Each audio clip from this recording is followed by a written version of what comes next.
So this past week was a pretty big week for Final Fantasy XVI. We had that really epic pre-launch event where the developers and a bunch of influencers were able to get together and hang out, and we got a lot of really cool behind-the-scenes info in terms of the game's gameplay and its story and its music, and it was really just this huge celebration for what is Final Fantasy XVI, and it was awesome. And on top of that, what's probably even bigger, the following day they released a demo, and this is massive because while this isn't the first time Square Enix has released a demo for one of its games, it's one of the few times where they have essentially given away the first 2 to 2.5 hours of the full game for free to everybody, with your save data progress transferring over to the full release. And on top of that, they gave away a bonus stage that you can replay to your heart's content to get a really good feeling for the game's combat, its sound, its music, and its characters. So that's a pretty big deal, and it shows, in my opinion, how confident Square really is in this game to just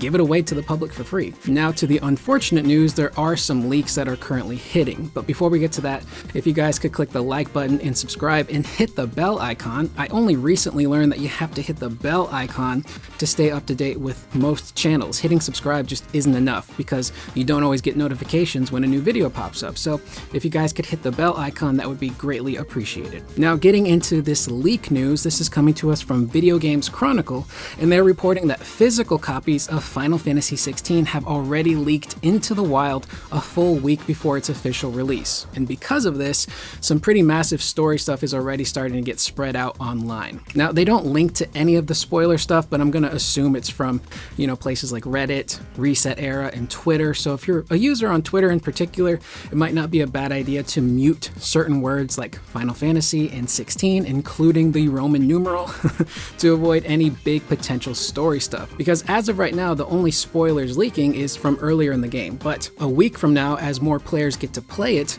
before its official release, we're probably going to have some pretty massive spoilers hitting the internet. Now, leaks like this aren't technically a new thing. A lot of big games tend to have their physical copies released early because you have a lot of retailers or local mom and pop shops that say, screw it, we're not going to stick to the street date. We got the copies now, we're going to make our money now and just put the game out and sell it. And unfortunately, because of that, spoilers just happen to spread. So I just wanted to make a video alerting people. I know a lot of people tune into this channel for Final Fantasy XVI stuff in particular, so just be on the lookout when you're on YouTube or Twitter or whatever video game places you like to frequent, that you may come across some pretty big spoilers in regards to Final Fantasy XVI. Might not even be a bad idea to just do a huge media blackout in regards to the game until you get your physical or digital copy on your PlayStation and you can sit down and play it. And with that being said, that is the video. I am Curious Corduroy. Leave any of your guys' thoughts down below. What did you guys think of the demo? It was a ton of fun, super high quality. I cannot wait to get my hands on the full thing. And unfortunately, leaks happen, but hey, what are you gonna do about it? I will see you guys in the next video. Please remember to always be excellent to one another.